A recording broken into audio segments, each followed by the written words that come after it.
तो हम रीजनिंग का प्रैक्टिस सेट सोल्व कर रहे थे। ये प्रैक्टिस सेट हमारा 5वां है। अगर आप इससे पहले वाले प्रैक्टिस सेट को अभी तक नहीं देखे हो तो उन्हें भी जाकर जरूर देखिएगा। सभी प्रैक्टिस सेट इंपॉर्टेंट है। जैसे परीक्षा में रीजनिंग के प्रश्न पूछे जाते हैं उस टाइप के सभी प्रश्नों को यहाँ पर शामिल किया है अलग अलग चैप्टर से। तो चलिए हम शुरू करते हैं प्रश्न 1 से। आप हर किसी प्रश्न का खुद से भी जवाब देने का कोशिश करिएगा। तो चलिए हम शुरू करते हैं प्रश्न 1 से। हमारा पहला प्रश्न कह रहा है कि निम्न शब्दों के लिए सबसे उपयुक्त वेन आकृति का चयन करें। यानी दोस्तों हमारे पास यहाँ पर महिला, उसके बाद माताएं और बहनें दिया है। तो हमें क्या करना है, इनका वेन डायग्राम बनाना है। तो सबसे पहले हमें क्या करना होता है, जब भी वेन डायग्राम बनाना है तो सबसे पहले समझना है कि यहाँ पर क्या दिया है, महिला, माताएं और बहनें। तो इनका आपस में क्या संबंध है, सबसे पहले हमें इनको समझना है। तो जैसे अगर हम इनको ध्यान से समझेंगे तो यहाँ पर जो माताएं हैं और बहनें हैं ये दोनों की दोनों महिला के अंदर आती है। यानी कि जैसे ये हमारा एक महिला का डायग्राम बनाना। इसके बाद इसके अंदर कौन आती है, तो माताएं भी आती है और बहनें भी आती है। ठीक है, तो जैसे एक तो हमारा इसके अंदर ये कौन हो गया, माताएं, और इसके अंदर ही क्या आती है, बहनें आती है। लेकिन कुछ माताएं बहनें होती है और कुछ बहनें माताएं होती है। तो इसके अंदर क्या होता है, जैसे यहाँ पर कुछ माताएं बहनें और कुछ बहनें माताएं। यानी एक हमारा किसका बना है, बहने का, और एक हमारा माताएं का, और जो बड़ा वाला है ये महिला का है। तो इसका डायग्राम कुछ इस टाइप से बनेगा। तो हम ऑप्शन में देखेंगे तो ऑप्शन हमारा डी वाला सही हो जाएगा। चलिए हम बढ़ते हैं प्रश्न 2 पे। हमारा प्रश्न दूसरा कह रहा है कि युग्म चुने जिनकी संख्याएं दिए गए युग्म की भांति आपस में संबंधित है। यानी दोस्तों जैसे हमारे पास यहाँ पर 9 का संबंध 27 से, तो हमें यहाँ पर ऐसा युग्म चुनना है जैसे इनके जैसा हो। ठीक है, तो क्या करेंगे हम, सबसे पहले तो यहाँ पर समझेंगे कि यहाँ पर 9 का संबंध 27 से कैसा है। जैसे इनका संबंध है सेम इसी संबंध की तरह हम क्या करेंगे, पता करके यहाँ पर लिखेंगे। तो चलिए क्या करेंगे, सबसे पहले जैसे यहाँ पर 9 को देखेंगे तो ये 9 हमारा क्या है, 3 का वर्ग है। ठीक है, और ये जो 27 है, 27 हमारा 3 का घन है। ठीक है, क्या है, 3 का घन है। यानी दोस्तों पहली संख्या हमारी क्या है, 3 का वर्ग है, और दूसरी संख्या 3 की घन है। यानी एक ही संख्या का वर्ग भी है और एक ही संख्या का पीछे वाला घन भी है। तो हमें ऐसा ही ऑप्शन में देखना है। तो चलिए जैसे हम ऑप्शन ए को देखते हैं तो यहाँ पर 5 है। ठीक है, और 5 के बाद सीधा 25 है। यानी दोस्तों यहाँ पर 5 का वर्ग होता है 25, लेकिन यहाँ पर 5 ही लिखा है। ठीक है, तो इसीलिए यहाँ पर तो हमारा संबंध नहीं मिला, तो ऑप्शन ए नहीं होगा।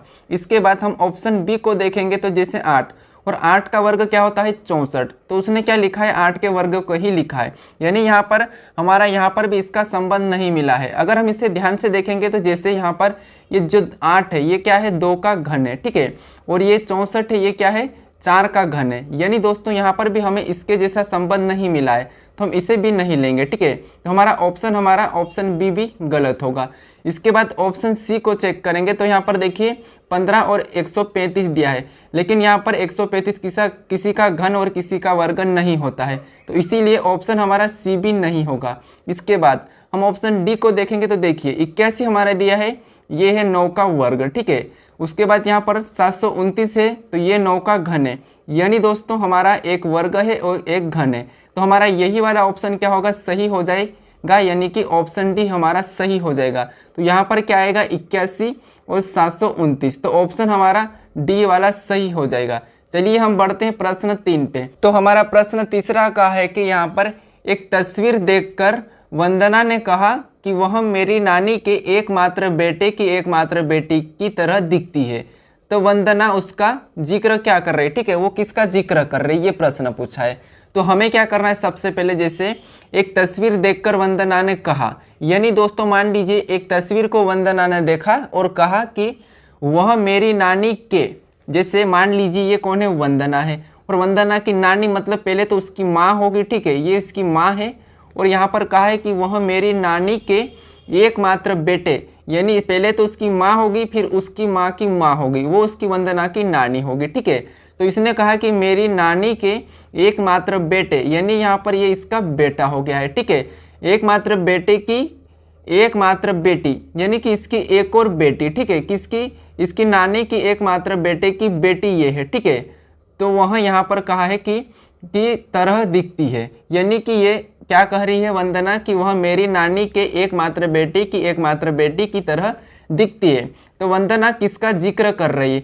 तो जैसे यहाँ पर इसकी क्या है, यहाँ पर इसकी पुत्री है। तो दोस्तों जैसे यहाँ पर ये दोनों क्या है, भाई बहन है, यानी ये वंदना का भी क्या है, यहाँ पर मामा है। तो यहाँ पर जो ये क्या है, मामा की लड़की है, तो ये वंदना की क्या लगेगी, तो ये वंदना की ममेरी बहन। ठीक है, ये क्या हो जाएगा, ममेरी बहन।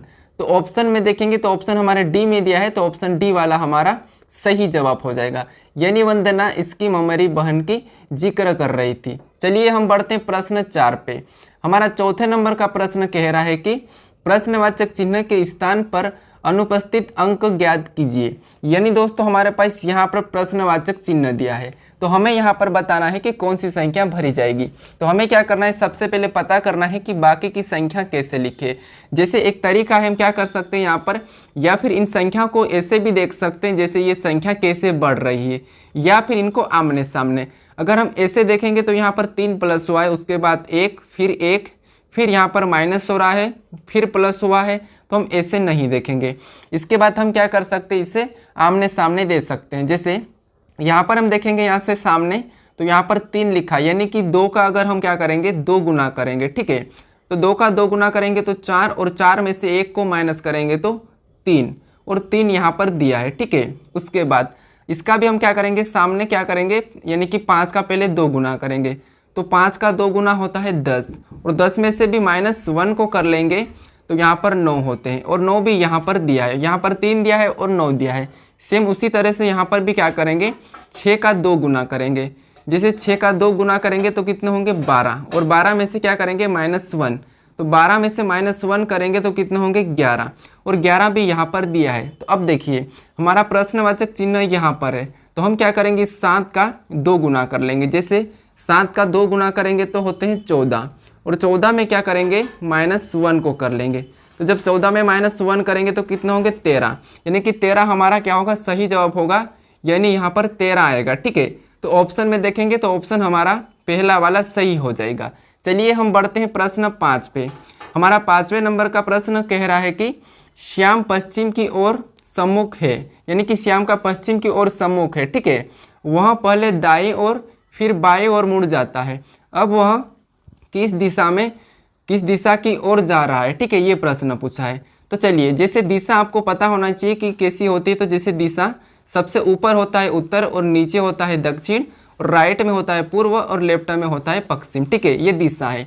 अब देखिए यहाँ पर श्याम पश्चिम की ओर सम्मुख है, यानी दोस्तों जैसे यहाँ पर श्याम है। ठीक है, यानी यहाँ पर श्याम है, यानी इसका सम्मुख कब किधर है, इस तरफ है। ठीक है, इस तरफ है। इसके बाद वह पहले दाईं ओर फिर बाईं ओर, जैसे इस तरफ तो इसका मुंह है, तो सबसे पहले तो पहले ये दाईं ओर मतलब क्या होगा, ये ऊपर की ओर जाएगा। उसके बाद फिर क्या कहा यहाँ पर, बाईं ओर, तो यहाँ से फिर ये बाईं ओर, यानी कि इस तरफ जा रहा है। यहाँ पर देखिए बाईं ओर मुड़ जाता है। उसके बाद वह किस दिशा की ओर जा रहा है, ये प्रश्न पूछा है। तो जैसे यहाँ से ये सबसे पहले तो इधर घूम के खड़ा था, उसके बाद एक बार ये दाईं ओर, फिर एक बार बाईं ओर, तो अब ये इधर किस तरफ जा रहा है, तो यहाँ पर देखेंगे, यहाँ पर तो ये पश्चिम की ओर। ठीक है, कहाँ पर, पश्चिम की ओर। तो ऑप्शन में देखेंगे तो ऑप्शन हमारा यहाँ पर डी में दिया है, तो ऑप्शन डी वाला हमारा सही जवाब हो जाएगा। चलिए हम बढ़ते हैं प्रश्न 6 पे। हमारा 6 नंबर का प्रश्न कह रहा है कि शब्दों के 4 युग्म दिए गए हैं, निम्न में से भिन्न को चुने।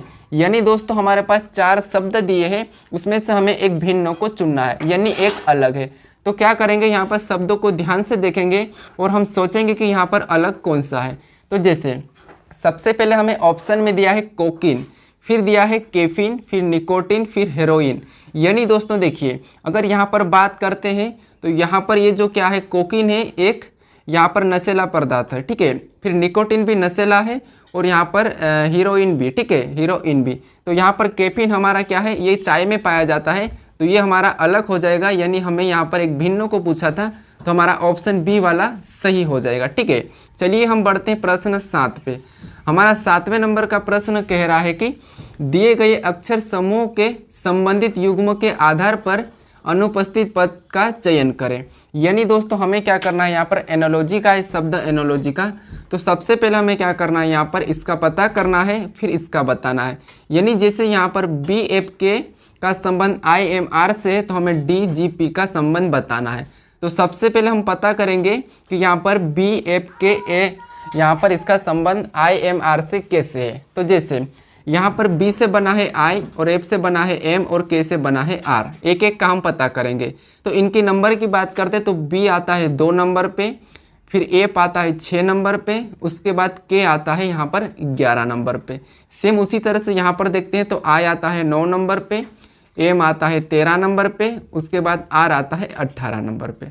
अब देखिए यहाँ पर अगर हम ध्यान से देखेंगे तो 2 से 9 लिखा है मतलब 7 प्लस किया है, 6 से यहाँ पर 13 लिखा है तो यहाँ पर भी प्लस 7 किया है, 11 से 18 मतलब यहाँ पर भी प्लस 7 किया है। यानी दोस्तों यहाँ पर क्या हुआ है, प्लस 7 हुआ है, प्लस 7 हुआ है, प्लस 7 हुआ है।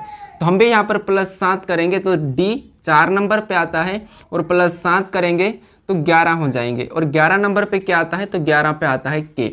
उसके बाद जी हमारा 7 नंबर पे आता है और 7 में 7 को जोड़ेंगे तो 14 हो जाएंगे, और 14 नंबर पे क्या आता है तो एन आता है, तो यहाँ पर क्या होगा एन।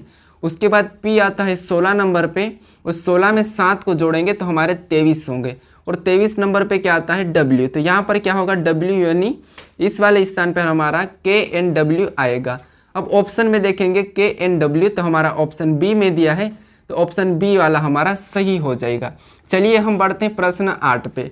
हमारा 8वें नंबर का प्रश्न कह रहा है कि कुड भाषा में MELT को 24-19 के रूप में लिखा जाता है। तो यहाँ पर MI, ठीक है, TIMID के लिए कोड क्या है, ये प्रश्न पूछा है। तो ये कोडिंग डिकोडिंग है। सबसे पहले हमें पता करना है कि यहाँ पर इसने MELT को 24-19 कैसे लिखा है। सेम उसी तरह से हम यहाँ पर भी बताएंगे। तो सबसे पहले हम इसका पता करते हैं कि यहाँ पर कैसे लिखा गया है।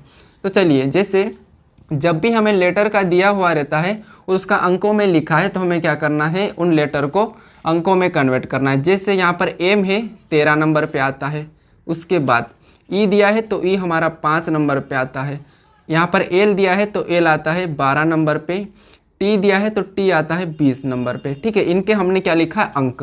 अब यहाँ पर हमें 2 4 1 9 दिया है, ठीक है। तो हम क्या करेंगे, यहाँ पर देखिए अगर हम इस 13 में से 1 को घटा लेते हैं, ठीक है, तो कितना होगा 12, कितना 12, और 5 में से 1 को घटा लेंगे तो यहाँ पर कितना होगा 4, और 12 में से वापस से 1 को घटाएंगे तो यहाँ पर कितना होगा 11। उसके बाद 20 में से 1 को घटाएंगे तो यहाँ पर कितना होंगे 19। यानी दोस्तों अब देखिए ऐसा करने के बाद यहाँ पर क्या करेंगे, आपस में गुणा कर देंगे, ठीक है। जैसे 2 संख्या है, हमें क्या करना है, उन्हें सिंगल में लिखना है। तो 2 संख्या उसे सिंगल में लिखना है। तो देखिए यहाँ पर जैसे हम क्या करेंगे, 2 संख्या का इकाई अंक लिख लेंगे, ठीक है। तो जैसे यहाँ पर देखिए इकाई अंक लिख लेंगे तो इसका 2 आएगा, उसके बाद 4 का 4 ही रहेगा, 11 का 1 होगा और 19 का 9 हो जाएगा। यानी देखिए यहाँ पर हमारा 24-19 निकल के आ चुका है और 24-19 यहाँ पर दिया है। तो सेम तरीके से हम क्या करेंगे, TIMID का भी पता करेंगे।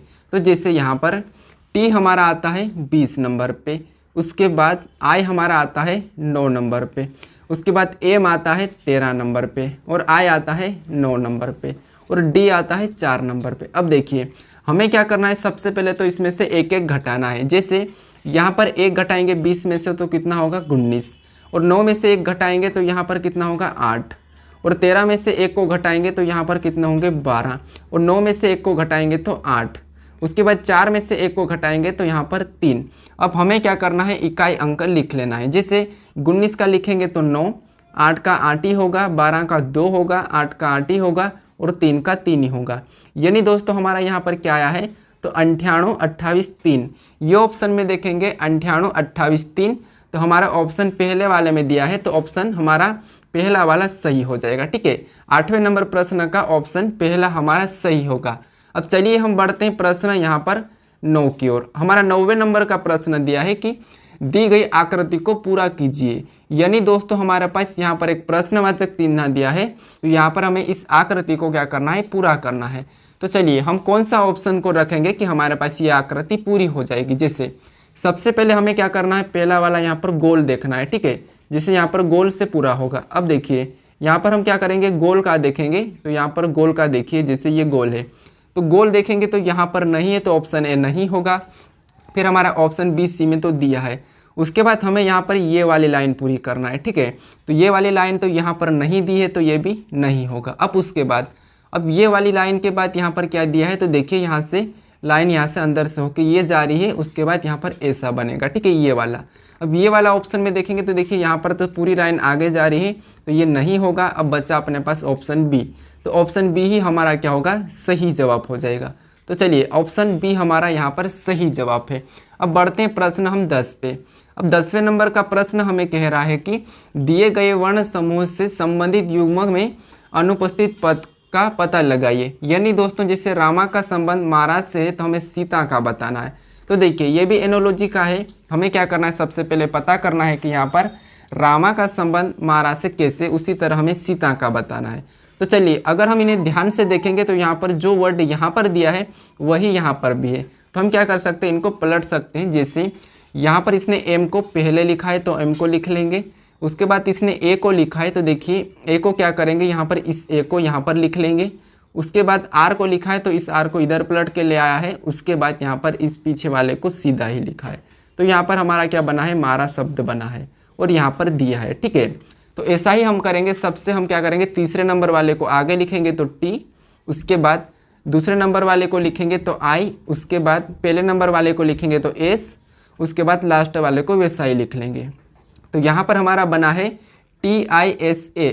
TISA ऑप्शन में देखेंगे तो यहाँ पर हमारा ऑप्शन नंबर डी में दिया है, ठीक है। TISA हमारा ऑप्शन डी में दिया है, तो डी वाला हमारा सही जवाब हो जाएगा। चलिए हम बढ़ते हैं प्रश्न आगे की ओर। अब हमारा दोस्तों यहाँ पर प्रश्न खत्म हो चुके हैं, यानी आपके लिए एक टेस्ट क्वेश्चन है, ठीक है। तो इस क्वेश्चन का आपको क्या करना है कि सही जवाब क्या है वो मुझे कमेंट में बताना है। जैसे प्रश्न कह रहा है कि निम्न में एक पासे की दो स्थितियों को दर्शाया गया है, जिन्हें देखकर बताया गया है कि 3 के विपरीत कौन सा है। यानी दोस्तों हमें यहाँ पर क्या करना है, इन दो पासों में 3 के विपरीत फलक पर कौन सा अंक है ये आपको इस ऑप्शन में से बताना है, ठीक है। तो आप यहाँ पर मुझे कमेंट करके बताएं कि इसका सही जवाब क्या है। अगर आपको नहीं आता हो तो मैं इसका फुल वीडियो बना चुका हूँ, तो आप उसे जाकर देख सकते हो। उसके बाद आप इस प्रश्न का सही जवाब बता सकते हो, ठीक है। अगर आप अभी तक मेरे चैनल को सब्सक्राइब नहीं किया है तो सब्सक्राइब जरूर कर लीजिए।